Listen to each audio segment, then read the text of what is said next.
Jau vairākus gadus apkure Ogres pilsētā netiekot pieslēgta centralizēti. Kā informēja pašvaldības aģentūras Smalkalnu pārstāvi, siltumsmājām tiekot pieslēgts pēc namu vecāko iesnieguma, kas jāiesniedz aģentūras klientu apkalpošanas nodaļā.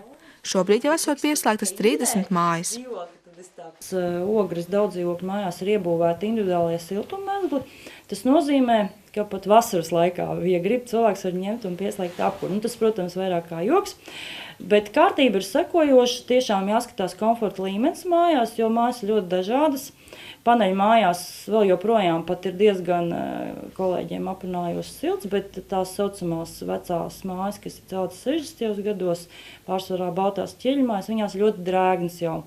Un otrs blakus efekts no tā, ka apkuri netiek pieslēgti, tas, kas rodas pelējums. 35 mājās, kurās dzīvokļu īpašnieki esot uzkrājuši parādus, apkure tikšot pieslēgta pašiem pēdējiem. Apkures tarifi esot atkarīgi no dabasgāzes tirzniecības cenas. Šobrīd tie ir 44,05 centimi par megavatstundu. Laura Liepiņa, Zanda Treško, Ogres televīzija.